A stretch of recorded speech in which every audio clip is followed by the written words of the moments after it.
जीवमजीवं दब्बं जीर्णवरवसहेण जीर्णनेदिष्टम् देविन्दविन्दवन्दम् वन्दे तं सपदा शिरसा।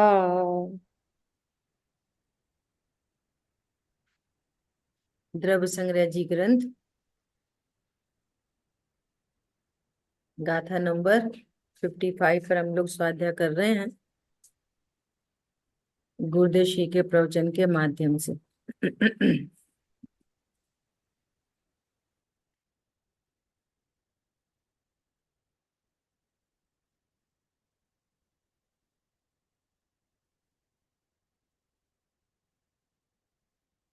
और आगे बढ़ाएंगे कुशल भाई।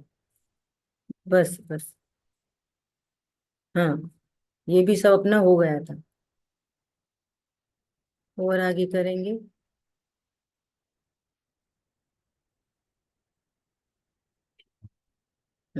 ये सब हो गया था ना, बस यहाँ से।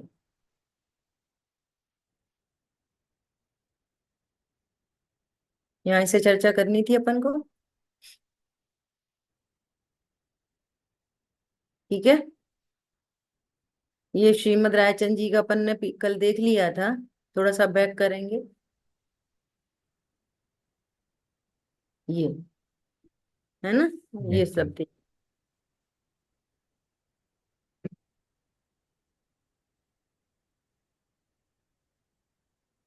सर्व जीव छे सिद्ध सम से समझे ते थाय ते ज्ञान छय मोह थई पामे पद निर्वाण।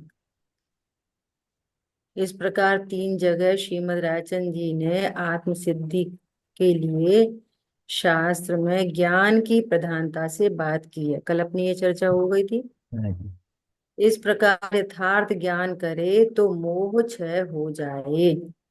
मोह का क्षय यथार्थ ज्ञान से होता है ना भाई। ज्ञान में सम्यक दर्शन ज्ञान चारित्र तीनों ही आ जाते हैं। कल अपनी इतनी बात हो गई थी।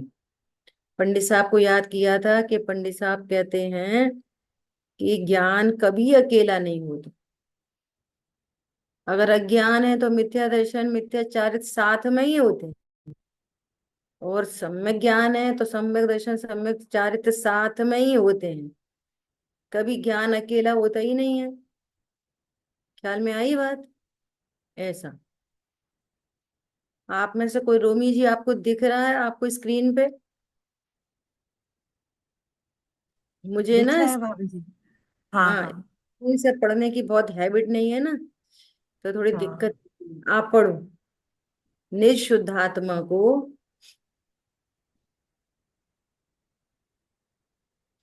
निःशुद्धात्मा के अंतर्मुख देखने वाले की एक ही ध्येय होता है। सर्वप्रथम सर्वज्ञ का विचार और मंत्र आदि का विकल्प होता है।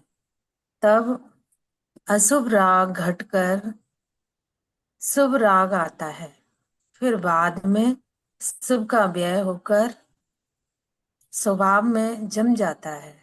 वह निश्चय मोक्ष मोक्ष मार्ग है। ध्यान में शुद्ध बुद्ध एक स्वभाव का धारक निज शुद्धात्मा ही ध्येय होता है। देखो क्या कह रहे हैं। निज शुद्धात्मा को अंतर्मुखता से देखने वाले को एक ही ध्येय होता है ना। और जब स्वरूप से हटता है तो अशुभ से घटकर शुभ राग में आता है। और बाद में शुभ का भी व्यय होकर स्वभाव में जम जाता है। ख्याल में आ रही है बात। तो ध्यान में क्या होता है फिर? शुद्ध बुद्ध एक स्वभाव का धारक निज शुद्धात्मा ही ध्येय होता है। ये निश्चय ध्यान की बात है। और व्यवहार ध्यान में कौन ध्येय होता है? बोलो कौन बताएगा। व्यवहार ध्यान में कौन ध्येय होता है? देव देव शास्त्र शास्त्र गुरु। गुरु। बहुत बढ़िया, देव शास्त्र गुरु वे व्यवहार ध्येय हैं। और अशुभ ध्यान में कौन ध्येय होता है? अशुभ ध्यान में, कुटुंब। हाँ, पत्नी बच्चे दुकान मकान है ना, ये सब अशुभ ध्यान में। और देखो ये भी स्थूल कथन है एकदम।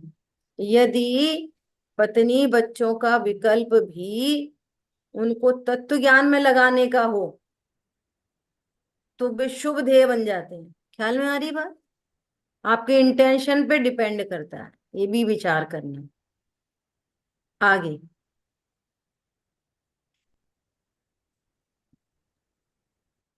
ऐसे ध्यान करने वाले को निस्पृह वृत्ति होती है, उसे मिथ्यात्व नहीं होता। पुरुष वेद, स्त्री वेद, नपुंसक वेद, हास्य, रति, अरति, शोक, भय, जुगुप्सा, क्रोध, मान, माया, लोभ, इस प्रकार का ध्यान करने वाले को 14 अंतरंग परिग्रह नहीं होते। ध्यान के समय में पुरुष वेद का विकल्प भी नहीं होता। भाव वेद भी 3 प्रकार है, उससे रहित होकर ध्यान होता है। तथा ऐसा ध्यान करने वाले को क्षेत्र, मकान, हिरण्य, सोना, धन, धान्य, दासी, दास, कपड़ा और बर्तन, ऐसे 10 प्रकार का बाहर परिग्रह भी नहीं होता है। देखो, मुनिराज की मुख्यता से बात चल रही है कि जब मुनिराज को ऐसा ध्यान होता है, अर्थात 4 प्रकार की आराधनाएं करते हैं मुनिराज, तो उनको अंतरंग बहिरंग परिग्रह नहीं होता है ना। संजुलन मात्र शेष है। बाकी कोई वेद नहीं, कोई कषाय नहीं, कोई मोह नहीं। तो ये सब नहीं होते तो बहिरंग परिग्रह तो स्वतः ही नहीं होता। ठीक है। अभी विचार करो कि अपन सब कौन है। बोलो, अपन सब कौन है? जीव है। जीव है। अब जीव में 2 अंश होते हैं। जीव में 2 अंश, एक द्रव्य स्वभाव, एक पर्याय स्वभाव। तो अपन पर्याय स्वभाव रूप हैं कि द्रव्य स्वभाव रूप हैं? द्रव्य सभा। द्रव्य स्वभाव। ठीक है। हम्म, तो हम द्रव्य स्वभाव में अपना स्थापना कर रहे हैं कि नहीं। मैं द्रव्य स्वभाव रूप हूं, अर्थात मैं ध्रुव हूं, मैं परिपूर्ण हूं। तो ध्रुव स्वभाव में पर्याय होती कि नहीं होती? बोलो। नहीं एक लोग होती। अपने रखे है ना। नहीं ध्रुव होती। स्वभाव में पर्याय नहीं होती। अब सुनना, तो मैं पर्याय हूं कि ध्रुव हूं? तो नक्की हुआ कि मैं ध्रुव हूं। और ध्रुव स्वभाव में पर्याय नहीं होती। ख्याल में आ रही है बात? अब ध्रुव स्वभाव में पर्याय नहीं होती तो पर्याय में वेद के परिणाम, हास्य के परिणाम, रति अरति के परिणाम, क्रोध मान माया लोभ के परिणाम, दया दान पूजा पाठ के परिणाम पर्याय में है, मेरे में है कि नहीं? बोलो अनिला बहन। क्रोध मान माया लोभ के परिणाम मेरे में है कि नहीं? मेरे ध्रुव तत्व में नहीं है। नहीं। ठीक है। मेरे ध्रुव तत्व में नहीं है ऐसा नहीं, मेरे में नहीं है। मतलब मेरे ध्रुव में नहीं है और मेरा कुछ और भी है, मेरे में नहीं है। तो जब मेरे में पर्याय नहीं है, क्रोध मान माया लोभ नहीं है, तो अभी मुझे अंतरंग परिग्रह है कि नहीं? अभी बोलो। अभी हमको अंतरंग परिग्रह बहिरंग परिग्रह अभी हमको है कि नहीं? नहीं है। ऐसा बिल्कुल निर्णयात्मक प्रोसेस के द्वारा। ख्याल में आ रही है? अरे जब मैंने नक्की किया मैं ध्रुव स्वभाव हूं और मेरे में पर्याय नहीं है, और पर्याय से मैं फुल्ली सेफ तत्व हूँ, पर्याय से निरपेक्ष हूँ, तो पर्याय में शुभ अशुभ भाव है, पर्याय में है, मेरे में नहीं है। ख्याल में आई बात? हाँ जी। और उस पर्याय के निमित्त से बाहर में संयोग बन रहे हैं। तो विसंयोगों से तो मेरा अभी अत्यंत अभाव है, अभी ही अत्यंत अभाव है। अभी अत्यंत अभाव है कि नहीं शरीर से? कल हाँ जी। बात चल रही थी, शरीर की क्रिया से बंद होता कि नहीं? ये नहीं होता, क्यों नहीं होता? कि मैंने की नहीं है। शरीर मैंने, नहीं, शरीर हाँ, नहीं। मैं शरीर नहीं हूँ, शरीर की क्रिया नहीं करता। तो शरीर की क्रिया करता नहीं हूँ, और शरीर की क्रिया को करने वाला मानना, ये मिथ्यात्व नाम का महापरिग्रह हो जाता है। क्या बोला? वस्तु स्थिति कैसी है? जीव अलग, शरीर अलग। जीव की क्रियाएं अलग, शरीर की क्रिया अलग। जीव की क्रिया अलग, पत्नी बच्चों की क्रिया अलग, कोई लेना देना ही नहीं। परिणाम अलग, ध्रुव अलग, वस्तु स्थिति है। वो वस्तु स्थिति जैसी है, एज इट इज जाने माने तो मोक्ष मार्ग हो। वो वस्तु स्थिति जैसी है और वैसा नहीं जाने तो मिथ्यात्व नाम का महापरिग्रह। ऐसे होता है परिग्रह। और सही सही जान ले तो न अंतरंग परिग्रह और न बहिरंग परिग्रह। तो मुनिराज होते हैं अंतरंग बहिरंग परिग्रह वाले, कि हम भी अभी अंतरंग बहिरंग परिग्रह से रहित वाले हैं। हम भी हैं। अभी है। अभी हैं, अभी इतनी बड़ी बात है। अभी हम अंतरंग बहिरंग परिग्रह से रहित हैं। अब दुनिया क्या बोलेगी? अच्छा, इतने लड़ाई झगड़े के भाव, इतने खाने पीने के भाव, इतना तो कपड़ा ओढ़ रखा, इतनी तो शॉल ओढ़ रखी, इतने तो कपड़े पहन रखे। तुम बहिरंग परिग्रह से रहित हो क्या अभी कोई? तो किसको देख के बोल रहा है? इंद्रिय ज्ञान से, शरीर को देख के बोल रहा है। हम शरीर को थोड़ी वो आत्मा बोल रहे हैं। पॉइंट पकड़ में आ रहा है? वो इंद्रिय ज्ञान से बोल रहा है। ये हम कहाँ हैं अभी? देखो, मुनिराज होते हैं नग्न दिगंबर, वे हैं परिग्रह से रहित। तुम कहाँ परिग्रह से रहित? तो अगर हमारे पास निर्णय नहीं है तो हम बोलेंगे हाँ सही बात है, वो निश्चय की बात है, वो तो निश्चय की बात है, वो करके छोड़ दी। गलती समझ में आ रही है? हाँ जी। वो तो निश्चय की बात है, सही बात है। अभी तो अपन के पास कितना परिग्रह है, अब इतना परिग्रह छोड़ना है। अपन कभी पुरुष होंगे, तब नग्न दिगंबर दीक्षा लेंगे, तब होंगे परिग्रह से रहित। तो ये किसको देख के बोल रहा है? पर्याय दृष्टि मिथ्या दृष्टि है, पज्य मूढ़ा पर समय। यह बात किसके किसको दिखा के कराई जा रही है? द्रव्य को दिखा के द्रव्य। बताई जा रही है। हम्म। दिखा रहे हैं द्रव्य और देख रहा है पर्याय, तो उसको कंसेप्ट क्लियर ही नहीं होता। पारुल बहन, ख्याल में आ रही है बात आपको? बात किसको देख के कर रहे हैं? बात किसको देख के कर रहे हैं? बात तो ध्रुव को दिखा के बात कर रहे हैं। ख्याल में आ रही है बात?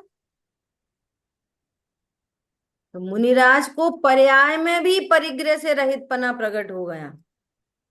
पारुल हो में गया अनम्यूट करके बोलिए आप। है पर्याय में, निष्परिग्रही दशा पर्याय में प्रकट हो गई, और मैं अनादि से निष्परिग्रही हूं। कौन बड़ा?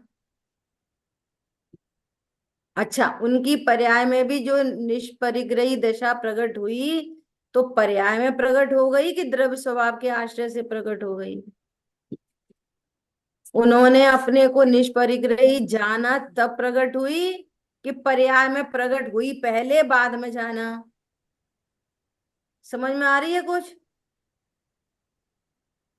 पर्याय में पहले है ही दशा नहीं ना। प्रकट हो गई, बाद में जाना? पहले ही जाना। पहले जाना। पर्याय में है ही नहीं। ऐसा ख्याल में आ पर्याय रही में है? ही है, ध्रुव में है ही नहीं ना। हाँ, ऐसा ऐसा ध्रुव स्वरूप का निश्चय करना।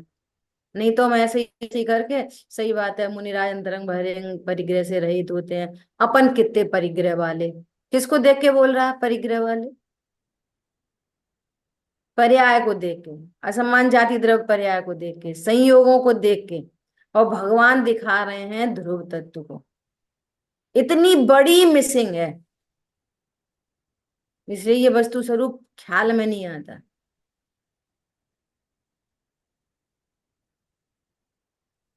समझ आई बात? पता है, मुझे बीच में एक और क्या कहने का भाव आ रहा है। मुझे ये भाव आ रहा है कि कायदे से तो घर में जो घटना घटित हुई है उसके अकॉर्डिंगली 13 दिन तक जिनवाणी छूनी नहीं है।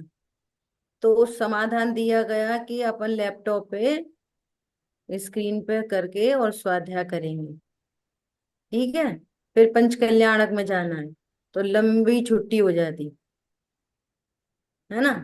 तो उस कीमत पर अपन क्लास शुरू की, और लोग हैं ही नहीं।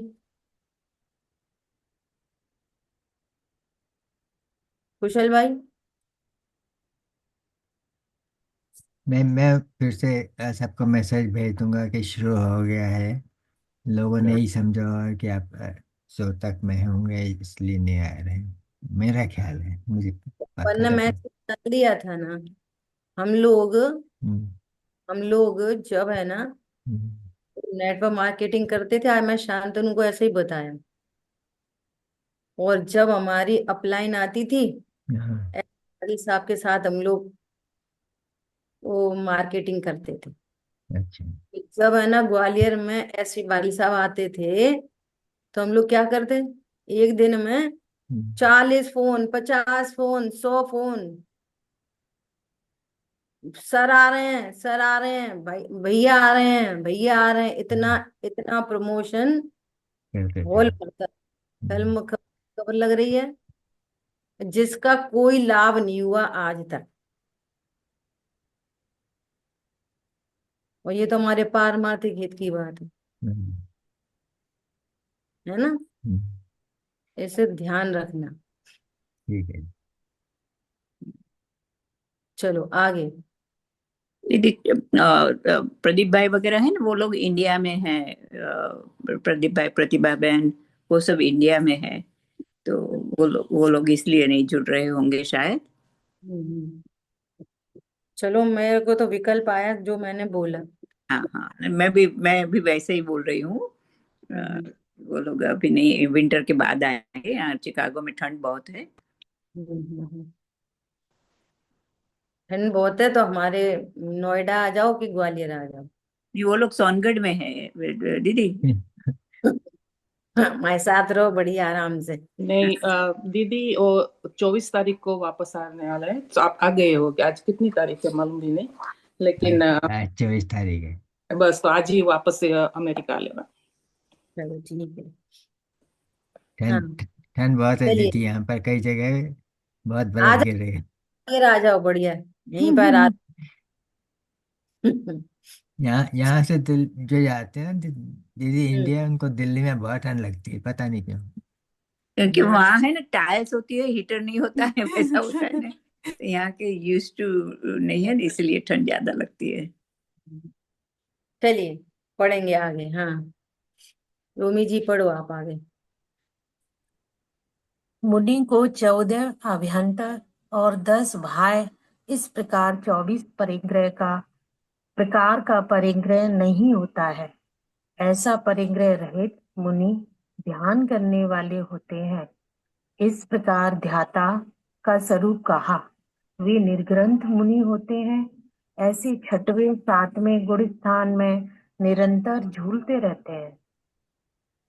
देखो, मुनिराज की बात कर रहे हैं, पर्याय सापेक्ष बात कर रहे हैं कि मुनि को ये जो व्यवहार के कथन होते हैं ना, यही हमें इतने हाईलाइट हो जाते हैं कि इस व्यवहार कथन से जो परमार्थ है वो हमारे ज्ञान में नहीं बन पड़ चढ़ता। या तो उनकी पर्याय का बोध कराया जा रहा है, और पर्याय दृष्टि पर्याय से रिजेंबल करता है कि सही बात है, मुनिराज तो परिग्रह से रहित हैं और अपन परिग्रह वाले हैं। समझ में आ रही है बात? अरे मुनिराज भी द्रव्य स्वभाव से ध्रुव हैं, और मैं भी द्रव्य स्वभाव से ध्रुव हूं। न वे अनादि से परिग्रह वाले थे और न मैं परिग्रह वाला, परंतु ऐसे स्वरूप को नहीं जानने से सबसे पहले मिथ्यात्व नाम का परिग्रह जनरेट हुआ। और जहां मिथ्यात्व हुआ वहां क्रोध मान माया लोभ हास्य रति अरति आदि ये कषाय रूप परिग्रह हुए। और जहां ये परिग्रह है तो फिर वहां पर शरीर नामक परिग्रह। शरीर तो शरीर है, उसको तो परिग्रह उपचार से संज्ञा है। पत्नी बच्चे दुकान मकान तो वे इंडिविजुअल आइडेंटिटी हैं, उनको तो उपचार से परिग्रह संज्ञा है। बहिरंग परिग्रह तो वास्तव में परिग्रह होता ही नहीं। क्या बोला? बहुत बढ़िया। बहिरंग परिग्रह तो परिग्रह होता ही नहीं, उस पे तो आपने जिसके लक्ष्य से राग किया उस वस्तु को परिग्रह संज्ञा दे दी। वास्तव में परिग्रह तो राग है। ख्याल में आई बात? ये तो पुद्गल का परिणमन है, ये तो पुद्गल का परिणमन है, पुद्गल का स्कंद है। निश्चय से हमने बोला मेरा मोबाइल, तो मेरा मोबाइल ये मिथ्यात्व नामक परिग्रह, और इसके प्रति राग ये राग नामक परिग्रह, ये तो है परिग्रह पर्याय में, द्रव्य स्वभाव में नहीं। अब भूल से हुआ ये, और ये मोबाइल तो परिग्रह नहीं है, पर इसको ये मेरा परिग्रह है, इसको परिग्रह संज्ञा ऐसे ही दे दी उपचार से। ख्याल में आई बात? जिनसे अत्यंत भाव है वो मेरा परिग्रह कैसे हो सकता है? ये तत्व ज्ञान है, देखो, हाँ, बहुत बढ़िया। ये तत्व ज्ञान है ना। अब मान लिया ए, पत्नी बच्चे हैं, अब किसी का डिवोर्स हो गया तो उसको द्वेष उत्पन्न हुआ उसके प्रति, तो द्वेष उत्पन्न हुआ तो द्वेष परिग्रह हो गए। बच्चे ने बात नहीं मानी, ये मेरा पुत्र है और मेरी बात नहीं मानता, तो मिथ्यात्व नामक परिग्रह और द्वेष नामक परिग्रह, ये आत्मा की पर्याय में परिग्रह है, आत्मा में नहीं। और न बच्चे में परिग्रह, बच्चा परिग्रह नहीं। जैसे मैं एक जीव हूं ऐसे बच्चा भी एक जीव है। जैसे मेरी पर्याय है योग्यता प्रमाण, ऐसी उसकी पर्याय है योग्यता प्रमाण। और वो पुत्र ऐसा मानता है कि मैं परमात्मा हूं और ये मेरी माँ नहीं, ये भी जीव है, इसने मुझे जन्म नहीं दिया, ये भगवान आत्मा है। तो उस पुत्र के लिए हम परिग्रह नहीं, और हम पुत्र देख रहे हैं तो वो हमारा परिग्रह। समझ में आई बात? बहुत बढ़िया दीदी। गजब की बात। और बस ऐसे परिग्रह परिग्रह बोलते रहते, और मूर्छा सो परिग्रह है मूल में। और मूर्छा दो प्रकार की है, एक मिथ्यात्व रूप और एक कषाय रूप। मूर्छा दो प्रकार की, ये पर मेरा है ऐसी मूर्छा, और ये अच्छा है ये मूर्छा, ये बुरा है ये मूर्छा। बाकी बाहर में कोई चीज परिग्रह नहीं है, ये ख्याल में लेना ये है ना। बहुत बढ़िया दीदी, ये पॉइंट से सोचा ही नहीं था। हाँ, ऐसा देखो। पारुल बहन आप पढ़िए, अब ध्यान की बात करते हैं। अब ध्यान की बात करते हैं। एकाग्र चित्त निरोधी ध्यानम, एकाग्र निरोधो ध्यानम, चित्ता निरोधो चित्त ध्यान। ध्यानम, एक एकाग्र चित्ता निरोध चिंता ध्यानम। चिंता यह ठीक है। चिंता, हम्म यह ध्यान की व्याख्या है। शुद्ध चिदानंद में एकाग्रता होना ध्यान का लक्षण है। पूर्व में कहे हुए अनेक प्रकार के ध्यान करने योग्य पदार्थों में निश्चलपना ध्यान है। ज्ञान में से एकाग्रता नहीं छूटे और उपयोग राग में न जाए, ऐसी दशा का नाम ध्यान है। देखो कितना स्पष्ट है ना, बार बार ये कह रहे हैं ज्ञान की निरंतरता का ही नाम ध्यान है ना। तो निश्चय ध्यान क्या है कि शुद्ध चिदानंद में एकाग्रता होना, ये ध्यान का लक्षण है। और उसमें ऐसा ऐसा एकाग्र हुआ कि उपयोग वहीं रम गया और राग में नहीं गया। देखो, ये भी पॉइंट समझने जैसा है। ये समझो, निगोद से लेकर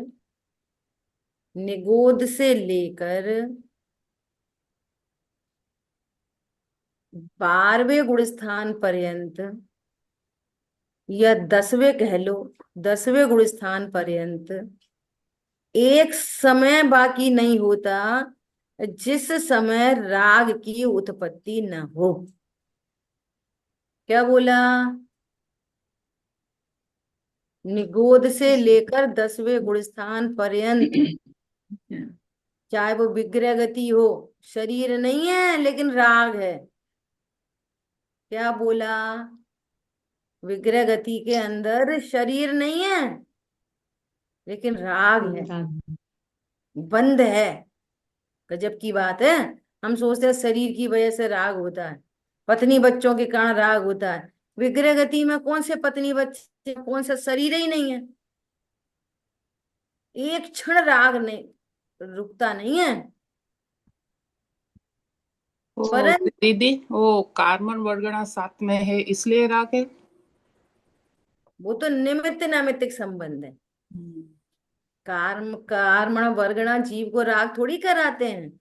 नहीं, वो कार्बन शरीर भी है ना साथ में, जब भी कर्मण विग्रह शरीर, गति में। कर्मण शरीर भी है। जीव की उपादान योग्यता है राग की, और वहां कर्म का उदय मौजूद है, और नवीन कर्म का बंध भी है विग्रह गति में।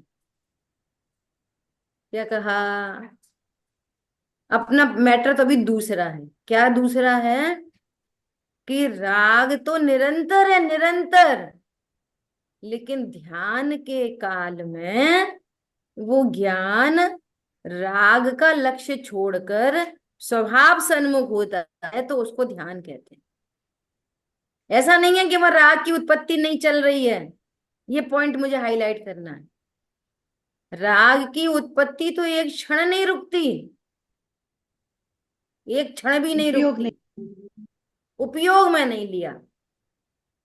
उपयोग किधर है? शुद्धात्मा की ओर। उसका नाम ध्यान है।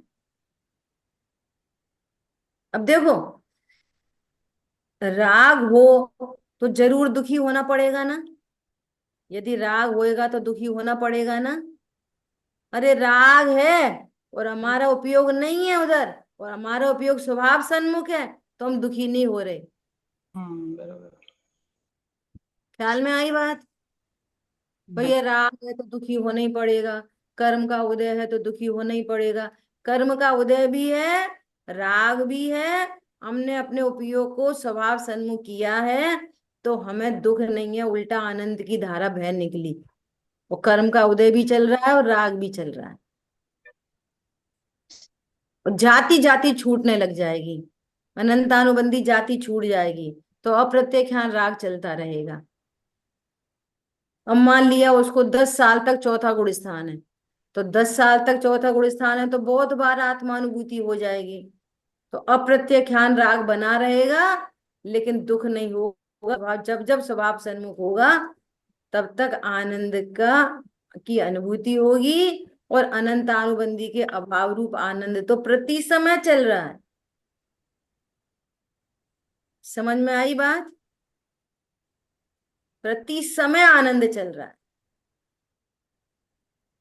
तो बोलो, जो अपनी परिणति में उत्पन्न होने वाला राग हमें दुखी नहीं कर सकता, कर्म का उदय हमें दुखी नहीं कर सकता, तो अन्य चेतन अचेतन पदार्थ हमें कैसे दुखी करेंगे?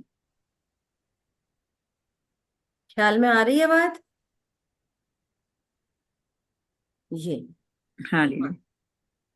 चलिए आगे। धर्मात्मा जब अंतर में नहीं ठहर पाते हैं, तब व्यवहार रत्न त्रय के अनुकूल शुभ भाव होता है। कोई ईश्वर जगत का कर्ता है ऐसा विकल्प नहीं होता। पंच परमेष्टि के यथार्थ स्वरूप का ही विचार होता है और यही सच्चा व्यवहार है। गजब। देखो, कहते हैं ना कि राग भी जो होता है वो गुण स्थान प्रमाण होता है। कभी भी कोई राग गुण स्थान की मर्यादा को लांघ नहीं सकता, उसकी मर्यादा को भंग नहीं कर सकता। छठवें गुण स्थान में मात्र शुभ भाव होते हैं, तो शुभ भाव ही होंगे। और शुभ भाव भी अनेक प्रकार के होते हैं कि भाई किसी को आहार दान करना, ये भी शुभ भाव है। लेकिन ऐसा शुभ भाव मुनिराज को नहीं होगा। उनकी भूमिका के योग्य ही शुभ भाव होगा। चलो भैया मंदिर बनवाएं, ऐसा शुभ ऐसा शुभ भाव पंचम गुण स्थान में हो सकता है, लेकिन छठवें गुण स्थान में ऐसा भाव नहीं हो सकता। निश्चित शुभ भाव होते हैं, निश्चित शुभ भाव। कैसे सुनिश्चित? कि उनको पंच परमेष्टि के यथार्थ स्वरूप का ही विचार आएगा। ऐसा विचार नहीं आएगा हाँ सही बात है, कोई ईश्वर तो जगत का कर्ता होता होगा। ख्याल में आ रही है बात? पंचम गुण स्थान में की जो मर्यादा है, वो पंचम गुण स्थान की मर्यादा के अंतर्गत ही विकल्प आएंगे, उसके आगे पीछे के नहीं आएंगे। चौथे गुण स्थान में जो भाव हो सकते हैं वही हो सकते हैं। पहले गुण स्थान में तो वही हर नहीं। तरह का भाव हो सकता है। पहला गुण स्थान ऐसा गुण स्थान, निकृष्ट से निकृष्ट पाप परिणाम और उत्कृष्ट से उत्कृष्ट शुभ भाव। 28 मूल गुण के परिणाम भी पहले गुण स्थान में, और सप्त व्यसन के मिथ्या के परिणाम भी पहले गुण स्थान। गुण स्थान की मर्यादा भंग नहीं हो सकती। मुनिराज को छठवें गुण स्थान में यथा योग्य निश्चित निश्चित परिणाम होते हैं, सुनिश्चित परिणाम। ऐसे नहीं हो सकते। कैसे? अरे जंगल में विराजमान है और एक बिल्ली चूहे की तरफ भागे है, तो ऐसा ऐसा भाव नहीं आएगा ए छ, छ, छ, हटो हटो हटो हटो, ऐसा भाव नहीं आएगा मुनिराज को। समझ में आ रही बात? सांप नेवला की लड़ाई हो रही है तो भगाने का भाव नहीं आएगा। वो कोई अपने पुत्र को मुनिराज की गोदी में ही छोड़ के चला गया, तो ऐसा नहीं आएगा बेटा चुप हो जा, बेटा बेटा चुप हो जा, मम्मी आएगी। ऐसा भाव ही नहीं आएगा। और यदि ऐसा भाव हो जाए तो वो छठवा सातवां गुण स्थान नहीं। ख्याल में आई बात? क्योंकि वे पर्टिकुलर परिणाम होते हैं छठवें गुण स्थान में, कोई से भी कैसे भी नहीं होते। और उस गुण स्थान से गिर के परिणाम हुए तो नियम से निचला गुण स्थान है। लालन पालन का दोष लग जाएगा, द्वेष का दोष लग जाएगा। बोलो किसी जीव को बचाना चाहिए कि नहीं बचाना चाहिए? आप सोचो साइंस कितनी गजब की है। कोई किसी को मार रहा हो तो जो निर्बल है उस निर्बल को बचाना चाहिए कि नहीं बचाना चाहिए? बोलो, बचाना अच्छी बात है कि बुरी बात है? बताओ। अच्छा बुरा नहीं है। है ना अच्छा बुरा? नहीं, बचा ही नहीं सकते ना। सुनो सुनो, जहां से बात चल रही वहां से बात करो। यदि गृहस्थ वाला नहीं बचा है, गृहस्थी वाला नहीं बचा है, तो वो गृहस्थ नहीं। और मुनिराज बचाने चाहे तो वे मुनिराज नहीं। पात्रता। गुण स्थान प्रमाण होगा फिर। हाँ ये कह रहे हैं, कुछ भी आंसर थोड़ी चलेगा, बचा ही सकते नहीं, हैं। बचा ही नहीं सकते। जब आप मुनि की बात कर रही है ना दीदी, इस हाँ सुनो सुनो, हाँ मुनि जी। की बात कर रहे हैं तो प्रयास सापेक्ष बात कर रहे हैं ना, कि हम्म। बचा चाहिए कि नहीं। मुनिराज को यदि ऐसा भावों की बात चल रही है ना गुण, हाँ जी।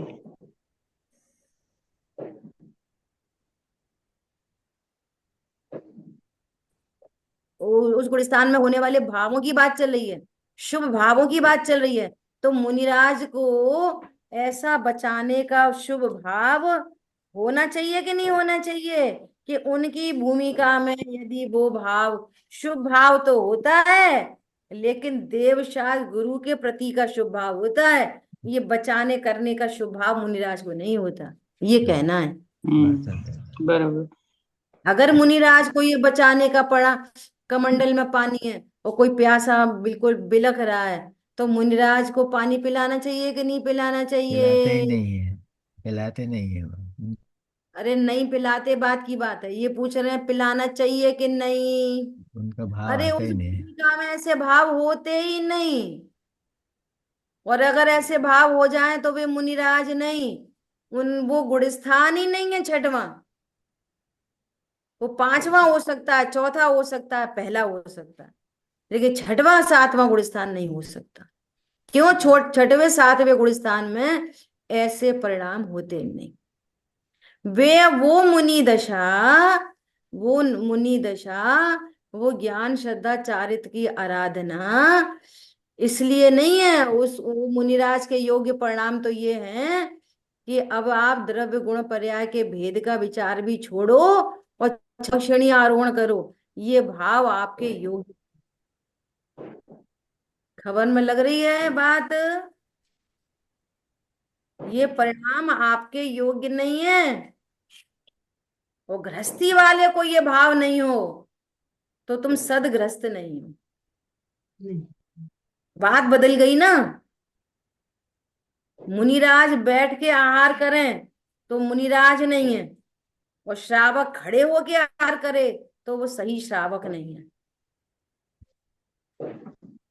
बात समझ में आ रही नहीं आ रही कुछ? मुनिराज, मुनिराज स्नान कर लें तो दोष है, और गृहस्थ स्नान नहीं करे तो वो दोषी है। गृहस्थ को नहीं चलेगा कि तुम स्नान किए बिना रह जाओ, वो उल्टा काम हो रहा है। वो कहता है नहीं नहीं, गृहस्थी बोलता है नहीं नहीं स्नान नहीं करना चाहिए, क्यों? हिंसा होती है, बहुत पानी गिरता है। समझ में आ रही है? ये श्वेतांबर मत में ये तरह तरह की ऐसी विचारधारणाएं, ऐसा नहीं होता। श्रावक बिना स्नान किए चौके में प्रवेश नहीं कर सकता, मंदिर नहीं जा सकता। ख्याल में आ रही है बात? बहुत गंभीरता से विचार करना। Very good. हाँ ऐसा। चलिए आगे। अंतर का लक्ष्य तो शुद्धात्मा है, परंतु विकल्प के अभ्यास में कुदेव कुगुरु कुशास्त्र को की बात किसी प्रकार से नहीं आती है, बल्कि शुभोपयोग में पंच परमेष्टि का बहुमान ही आता है। जो व्यवहार रत्न त्रय रूप शुभ भाव है, उसके अनुकूल ही शुभ विकल्प आते हैं, उन्हीं को यहाँ निश्चय कहा जा रहा है।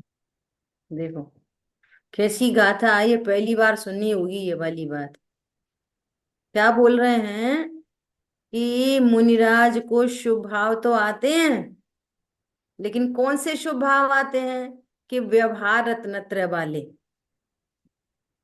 वो भी व्यवहार रत्नत्रय वाले कौन से? जो अपनी हजारों बार चर्चा हो चुकी है, स्थूल से सूक्ष्म तक। स्थूल रूप से देवशाय गुरु के विकल्प, फिर उनके बताए हुए छह द्रव्य सात तत्व के विकल्प हो सकते हैं, फिर सौ पर के विकल्प हो सकते हैं, फिर अकेले आत्म विकल्प हो सकते हैं। बस उनके शुभ भाव में इतने ही विकल्प होते हैं, या पठन पाठन के विकल्प हो सकते हैं, या दीक्षा शिक्षा के विकल्प हो सकते हैं, शास्त्र लेखन के विकल्प हो सकते हैं। इसके बाहर कोई विकल्प नहीं होता मुनिराज को। क्यों बेटा, तुम्हारी शादी हो गई कि नहीं हो गई? अच्छा, पीछे लगवा लो हमसे, अगले 6 महीने में पक्का शादी। हाँ हम तुम्हें आशीर्वाद दे दें। समझ में आ रही है बात? अरे ये मंदिर वास्तु के हिसाब से ठीक नहीं है, इस मंदिर को तुड़वाओ और फिर ऐसे ऐसा मंदिर बनाओ। ख्याल में पड़ रही है बात? दीदी यहाँ एक बात समझ में नहीं आ रही है कि जो बोलो। व्यवहार रत्नत्रय रूप शुभ भाव कहा, फिर उसी हम्म को यहाँ निश्चय कहा जा रहा है, ऐसा क्यों कह रहे हैं? वो उस पॉइंट पे अभी आए नहीं, आएंगे। हालांकि बात शुरू से यही चल रही है। क्या बोल रहे हैं यहाँ पर? यहाँ ये कह रहे हैं कि ये ही परिणाम होते हैं व्यवहार रत्नत्र रूप, उसी को यहाँ पर सुनिश्चित के एंगल से निश्चय कहा जा रहा है। ऐसे सुनिश्चित विकल्प होते हैं, इसलिए उसको टॉप में सबसे ऊपर ही उत्थानी का ही देखो, उत्थानी का निकालो। कुशल भाई आप उत्थानी का निकालिए, स्टार्टिंग एकदम स्टार्टिंग। कहा था कि स्टार्टिंग, ये वाली बात भी अपनी 2-3 बार हो चुकी। ये देखो यहीं पे लिखा है, क्या लिखा है? अब उसी ध्यान का विकल्पित निश्चय से, विकल्पित निश्चय, जो व्यवहार रत्नत्र हैं वे क्या हैं? विकल्पित निश्चय। वो जो निश्चय रत्नत्र है उसका नाम क्या है? अविकल्पित निश्चय। दोनों को निश्चय कह रहे हैं। उसका नाम क्या रख दिया? वहीं पे ले आए जहां पे थे। एक का नाम क्या कह दिया? अविकल्पित निश्चय, निर्विकल्प निश्चय, अर्थात निश्चय रत्नत्र। और दूसरे को क्या कह दिया? विकल्पित निश्चय, अर्थात सुनिश्चित। ये जो व्यवहार रत्नत्र के भाव हैं, ये सुनिश्चित भाव होते हैं, इसलिए उसको निश्चय कह दिया। समझ में आई बात? और जी। इतनी सी बात है, कोई खास बात नहीं। और आगे लेंगे ना, यही है। बस बस। नहीं नहीं, पीछे पीछे पीछे। Last paragraph. बस, ख्याल में आ गई बात? मुनिराज जी को व्यवहार रत्नत्रय रूप शुभ भाव होते हैं, उसके अनुकूल ही शुभ विकल्प आते हैं, इनके अलावा और कोई विकल्प नहीं आते। इसलिए यहाँ पर्टिकुलर गाथा में इसको निश्चय कहा जा रहा। गजब की बात है, स्यादवा शैली है। पूर्व की गाथाओं में निश्चय रत्नत्रय को व्यवहार कह दिया था, और यहाँ व्यवहार रत्नत्रय को निश्चय कह रहे हैं। मेरे को जिनवाणी छूनी नहीं है, नहीं तो मैं वो गाथा निकाल के बताती आपको। वहां पे क्या कहा है? रत्नत्रय को सुनना, जो निश्चय रत्नत्रय है उसको व्यवहार कहा।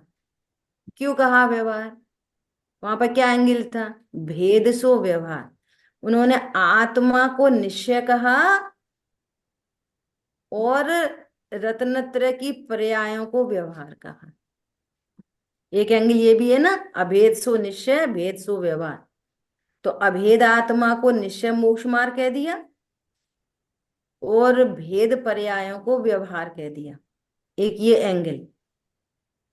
जनरल एंगल क्या चलता है कि आत्मा है सो तो आत्मा ही है, ध्यान का ध्येय है, और सम्यक दर्शन ज्ञान चारित्र ये निश्चय मोक्ष मार्ग है, और इसके साथ में रहने वाले शुभ विकल्प हैं, ये व्यवहार मोक्ष मार्ग है ना। ये तो एकदम क्लियर कट विवक्षा है। भगवान आत्मा, आश्रयभूत उपाधि, रत्नत्रय प्रकट हुए वो निश्चय मोक्ष मार्ग, और रत्नत्रय के साथ में जो शुभ भाव है वो व्यवहार मोक्ष मार्ग। जनरल विवक्षा हो गई। अब एक विवक्षा कैसी आ गई? आत्मा सो निश्चय और सम्यक दर्शन ज्ञान चारित्र व्यवहार। और यहाँ क्या विवक्षा आ गई कि जो व्यवहार रत्नत्रय हैं वे पर्टिकुलर होने से ये निश्चय रत्नत्रय, इसको यहाँ पर निश्चय कह दिया। विवक्षा है, अन्य अनेक एंगल हैं बात को बताने के लिए। ठीक है, कोई समस्या नहीं है। जहां जो विवक्षा हो उसको वैसा ही समझना चाहिए, तो कभी क्लैशिंग नहीं होती। ठीक है, अभी तो समय भी हो गया, अभी 2 पैराग्राफ रहते हैं अपने। नेक्स्ट क्लास में देखेंगे इनको। ठीक है। चलिए। वाणी के ज्ञान से सूझे लोकालोक, वाणी मस्तक नमो सदा देत हूँ दुख। बोलिए द्वाशांग मई जिनवाणी माता की जय। जय हो। जय लेकिन हो। जय जय। इंफॉर्मेशन है कि यहाँ इंडिया टाइम सुबह के लिए 8:45 से कल आप हम्म, देखना क्या टाइम है। हाँ, परमागम ऑनर्स वालों ने उनका एक ग्रुप डिस्कशन चलता है, सैटरडे सैटरडे उनकी क्लास रहती है। उन्होंने उसमें मुझे इनवाइट किया है। अच्छा। वो योर विद्वान करके कुछ चलाते हैं वो अपना कुछ। हम्म, तो उसकी उसकी जूम मीटिंग है। मैं गोपाचर ग्रुप पे तो मैंने भेजी है, अपने हम्म, ग्रुप पे भी भेजती हूँ। ठीक है। जिनको समय अनुकूल हो तो वे उसमें ज्वाइन हो सकते हैं। कितने बजे दीदी बोला आपने? हमारे इंडिया के अकॉर्डिंग सुबह 8:45 8:45 पे। हमारा 10:30 बजेगा रात का। अच्छा। हाँ I think so, but you check it out. ठीक है, आप देखना आपके अकॉर्डिंग, अगर आपको टाइम सूट करे तो ज्वाइन कर। दीदी वो यूट्यूब में देख सकते हैं ना बाद में? हाँ हाँ, यूट्यूब में भी आ जाएगा। Okay, thank you. ओके। जय जिनेन्द्र। जय जय जिनेन्द्र। जय। जय जय।